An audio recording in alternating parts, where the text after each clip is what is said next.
حضرت عمر فاروق رضی اللہ تعالیٰ عنہ نا باہر والوں کا بھی بڑا سخت حساب کرتے تھے. بڑا ایک گورنر صاحب نے لباس بڑا شاندار پہننا شروع کر دیا تھا تو حضرت عمر نے اتروا کے نا تو انہیں ٹاٹ کا لباس پہنا کے تو اونٹ چرانے کی ڈیوٹی دے دی تھی. اتنا سخت احتساب کرتے. کسائی کی دکان پر بھی 1-2 گھنٹے کھڑے ہوتے تھے. جو آدمی مسلسل 2 دن گوشت خریدتا تھا نا فرماتے تھے اس کا ٹیکس بڑھا دو, لوگوں کو دال نہیں مل رہی اور یہ روز گوشت کھاتا ہے. حضرت فاروق اعظم اس کو جزیہ کہا جاتا تھا یا کچھ اور معاملات ہوتے تو بڑھا دیتے تھے. مسلسل جو 2 دن آدمی گوشت کھاتا تھا فرماتے تھے مدینے میں غربت ہے, اگر یہ والا نظام تم کرو گے تو غریب لوگ کس کی طرف دیکھیں گے. لیکن اس سے زیادہ بڑھ کر جو ان کی زندگی کا معیار اور سٹیٹس تھا وہ یہ تھا کہ اپنے گھر کا خاص خیال رکھتے, خاص توجہ کرتے. ملک شام سے اور ایران سے کچھ لوگ آپ کی خدمت میں آئے تو وہاں سے کچھ کنیزیں بھی آئیں. ان کے بادشاہ پیغام لے کے شاہ ایران کی کنیز کو ملکہ نے کہا کہ نا حضرت عمر کی زوجہ کو دیکھ کے آنا ذرا کس طرح کی ہے. ہمارے ملک میں کیا کہتے ہیں خاتون اول, جی خاتون, باقی سارے دوؤں میں خاتون اول. ذرا خاتون اول کو دیکھ کے آنا.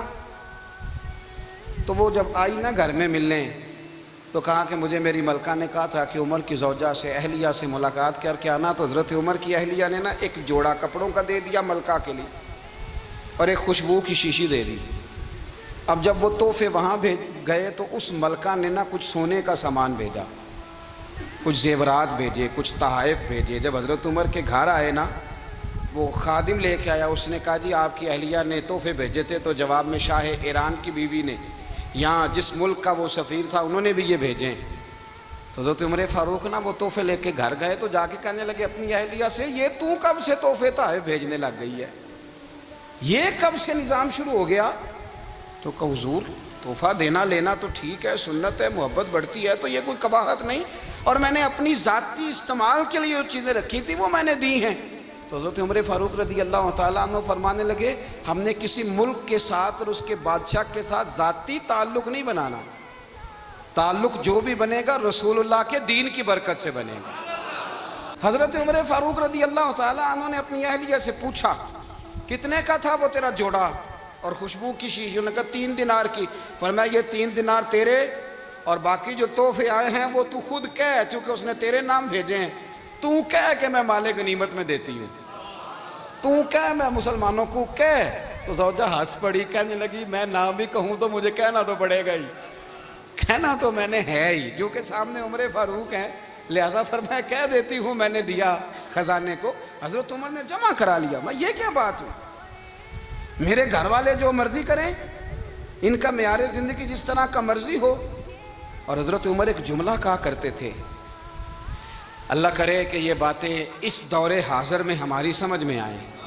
حضرت عمر فاروق رضی اللہ تعالیٰ عنہ اپنے بچوں کو فرمایا کرتے تھے کہ بہت آدمی کو بھوک لگی ہو نا اور پھر اس کی پسند کا کھانا پکا ہو, جتنے شوق سے وہ اس کھانے کو دیکھتا ہے نا, فرمایا اس طرح پوری قوم اپنے بادشاہوں کے خاندان کو دیکھتی ہے, اس تیزی کے ساتھ دیکھتے ہیں کہ ان کے گھر میں کیا ہو رہا, ان کا معیار زندگی کیا ہے, ان کا سٹیٹس کیا ہے.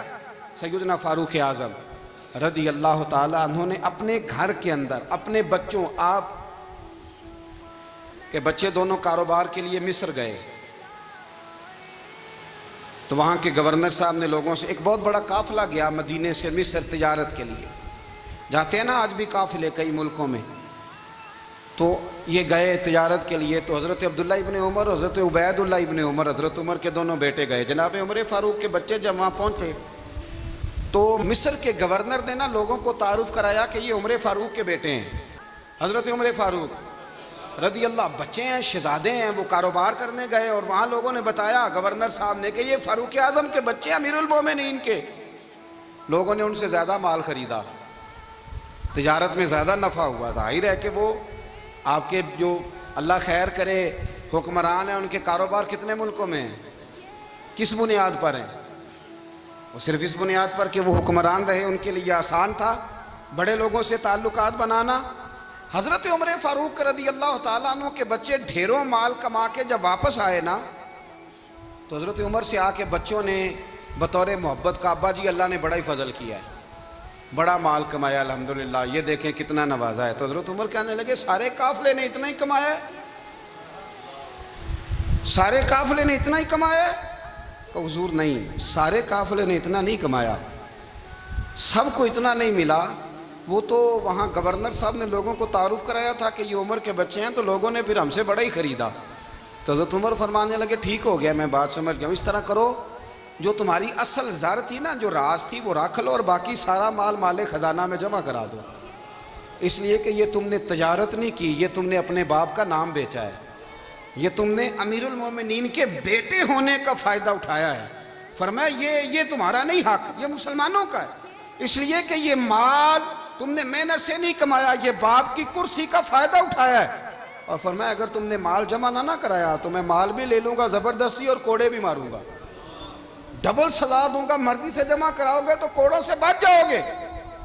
بڑے بیٹے نے تو جمع کرا دیا، تو چھوٹا تھوڑا پریشان ہوا، تو حضرت عبداللہ ابن عمر چھوٹے کا ماتھا چوم کے کہنے لگے بیٹے چپ کر کے جمع کرا، یہاں بھی فخر کر کے ہم عمر کے بیٹے ہیں، اور قیامت میں بھی فخر کریں گے کہ ہم فاروق اعظم کے بیٹے ہیں، یہاں بھی ناز کریں گے اور وہاں بھی ناز کریں گے کہ عمر کے بچے ہیں۔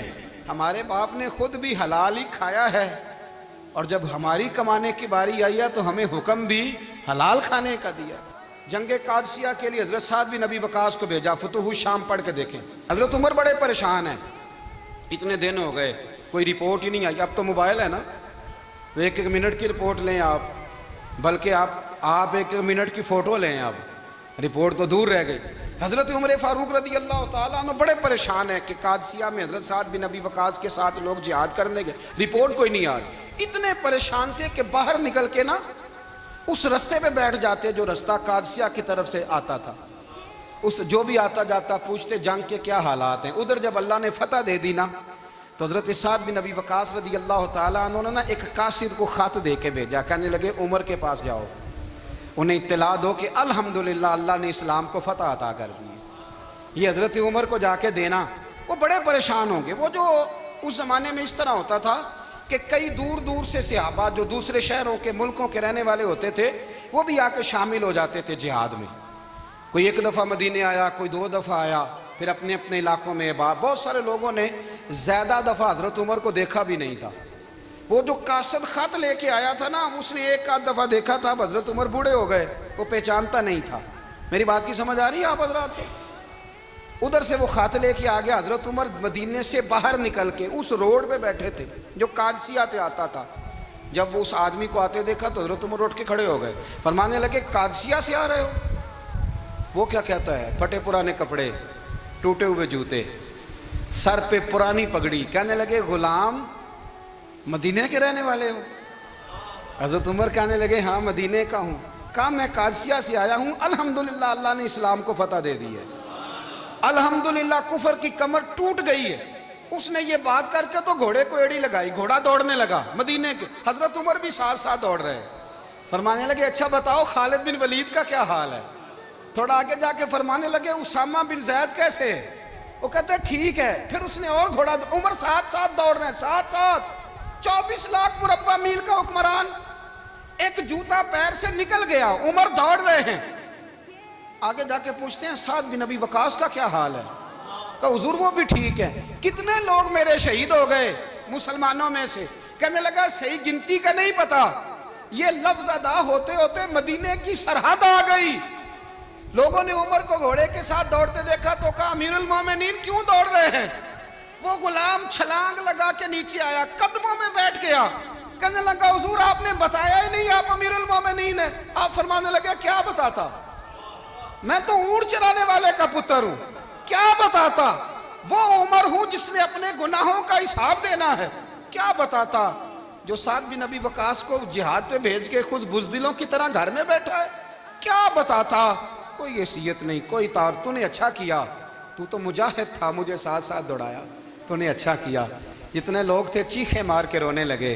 حضرت فاروق اعظم سے کہنے لگے عمر جب تک تیرے جلوے رہیں گے اللہ کامیابیاں ہی عطا فرمائے گا، جب تک تیرا رنگ رہے گا اللہ تعالیٰ نوازتا ہی رہے گا۔ کچھ نہیں، کبھی اپنا آپ ظاہر ہی نہیں کیا۔ بہت بڑے تھے، بہت بڑے تھے حضرت عمر، بڑے تھے۔ لیکن ساری زندگی اپنے محاذ. حضرت ابو رافع غلام تھے, قرآن پاک بڑا سونا پڑھتے تھے. حضرت عمر جب بھی انہیں ملتے کہتے ابو رافع تو عمر سے اچھا ہے, قرآن بڑا شاندار پڑھتا ہے. تو وہ کہتے حضور اگر میں قرآن صحیح پڑھتا ہوں تو آپ کو قرآن کی تشریح زیادہ صحیح آتی ہے, آپ بھی تو مجھ سے افضل ہیں. تو آپ فرماتے نہیں پھر بھی تو مجھ سے افضل ہے. کیوں؟ اس لیے کہ تو اپنے غلام اپنے آقا کی نوکری بھی ٹھیک کرتا ہے اور رب کی عبادت بھی ٹھیک کرتا ہے, اور مجھے خالص صرف عبادت کرنی ہوتی ہے وہ بھی ٹھیک نہیں کر پاتا. ساری زندگی اپنا محاسبہ, ساری زندگی اپنے گریبان میں دیکھا, ساری زندگی اپنے آپ کو پرکھا, اپنے آپ کو ٹٹولا. 62 سال عمر بیت گئی. حضرت حذیفہ بن یمان ایک صحابی تھے, میرے نبی کریم علیہ السلام نہ ان سے راز کی باتیں کرتے تھے. حضرت حذیفہ بن یمان کہتے ہیں جناب عمر فاروق کی خلافت کے آخری ایام تھے, کچھ دنوں کے بعد وہ شہید ہو گئے. فرماتے آدھی رات کا وقت تھا, میں گھر میں سویا تھا بڑا بے فکر, اچانک میرے دروازے پہ دستک ہوئی, میں گھبرا کے اٹھا, اتنی رات کو کون آیا؟ کہتے ہیں قربان جاؤں, دروازے پہ گیا تو امیر المومنین فاروق اعظم دروازے پہ. میں نے کہا عمر کوئی حکم تھا تو مجھے بلا لیتے. کہنے لگے میں نا امیر بن کے نہیں آیا, تیرا ویر بن کے آیا ہوں. امیر المومنین کی حیثیت سے سرکاری کام سے بلاتا تو وہاں بلاتا, مجھے ایک ذاتی کام پڑ گیا. کہتے میں نے عمر کو گھر کی اندر بلا کے چارپائی پہ بٹھایا. میں نے کہا حضور میں غریب آدمی, میں کیا آپ کے کام آ سکتا ہوں؟ تو کہتے ہیں انہوں نے نا مجھے ساتھ بٹھا لیا, پھر میرا ہاتھ پکڑ لیا. کہنے لگے تو عمر کو جانتا ہے؟ عمر جھوٹ نہیں بولتا. تو جانتا ہے؟ عمر وعدوں کا پکا ہے. کہا حضور جانتا ہوں. کہا میں اس وقت آیا ہوں جب دیکھ بھی کوئی نہیں رہا. حضرت حذیفہ بن یمان کہتے ہیں پریشان ہو گیا, حضور پہلیاں نہ بجھوائے, مہربانی کریں بتائیں کدھر آئے ہیں. حضرت عمر فاروق فرمانے لگے 62 سال کا ہو گیا ہوں, 63 میں چل رہا ہے, داڑھی سفید ہو گئی ہے, پھل پک گیا, اٹھ فریدہ ستیا, داڑھی آ گئی پور, اگا نیڑے آ گئی, پچھا رہ گئی دور. اب قبر اشر کا معاملہ صاف نظر آنے لگا ہے. کہا حضور مجھ سے کیا چاہتے ہیں؟ حضرت عمر رو پڑے, کہنے لگے آج میں عشاء کے بعد نکلا ہوں تو نبی پاک کے صحابہ مجھے نیک کہہ رہے تھے, پھر میں نے بچوں کی ماں سے اور بچوں سے بھی پوچھا ہے, وہ بھی مجھ سے راضی ہیں.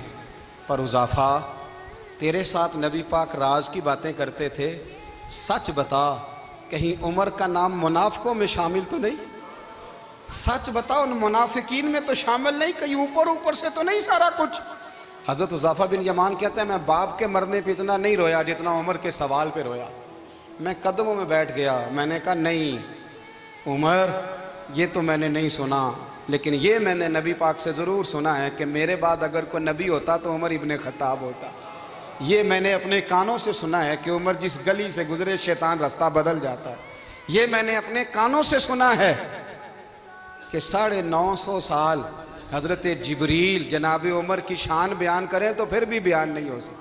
یہ میں نے ضرور سنا. بے حساب تو بندہ روٹی کھا لے تو بیمار ہو جاتا ہے, اور اگر زندگی بے حساب گزرے, گناہوں کا حساب ہی نہ کیا جائے, تقوی کی طرف توجہ ہی نہ کی جائے, تو پھر زندگی دشوار ہو جاتی ہے. اور اللہ پوری امت مسلمہ کو ایک حضرت عمر فاروق رضی اللہ تعالیٰ عنہ کے طریقے پر چلنے والا لیڈر عطا فرما, ہمیشہ مدحت خیر الانام میں گزرے. دعا ہے یہ عمر درود